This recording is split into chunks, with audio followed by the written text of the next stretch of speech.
Praegune ilus suvine aeg tõi mulle meelde puhkusel ja selle aja, kui ma veel ise arvasin, et mehena, kui ma käin tööl, teenin korralikult pappi, hoolitsen sellest, et perel oleks kõik olemas, siis ma olen mehena nagu kõik vajalikku ära teinud.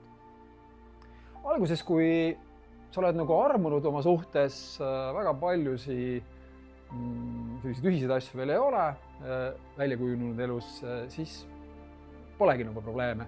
Aga siis, kui sa oled suhtes juba aastaid, siis hakkab tekkima selline olukord, kus sa lähed tööle, täidad seal oma mehena, täidad oma ülesandeid, seal oma kohustusi ja teed neid väga hästi.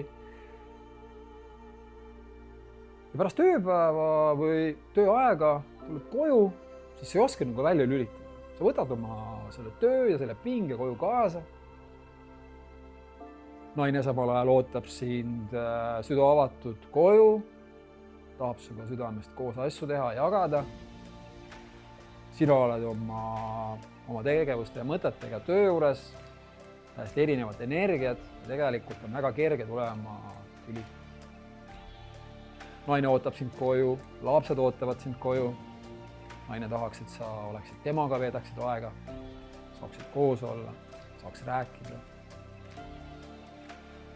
Et sa oleksid lastel isa eest, et lapsed saaksid eeskujul, kuidas elus toime tulla, kuidas hakkama saada, kuidas olla enesekindel, väärikas inimene. See kõik tuleb isa, suur osa vähemalt. Isa saab anda tegevuste kaudu, oma südame kaudu hoolimist. Ja siis, kui tuleb puhkuse aeg, siis tekib selline olukord, et tahaks nagu puhkama hakata.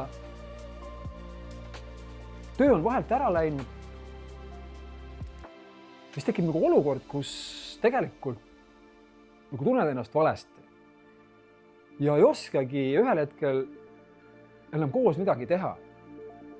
Ja nii kurb ja kummaline ei ole, et sa tunned, et isegi nagu tahaks tööle tagasi saada, sest et ei oska nagu koos enam olla ühel hetkel. Või siis põgened sõprade juurde, alkohol tuleb mängu, muud sõltuvused, hakkad üle sportima näiteks. Kõik selleks, et põgeneda sellest koos olemisest. Naine tahab tunnetest rääkida, südamest rääkida, aga mees, enamus mehi, nüüd tuleb välja, ei oskagi südamest rääkida, sest nad pole ise seda saanud kaasa oma lapsepõlvist. Ja nüüd, kui on puhkust aeg, siis loodetavasti on sul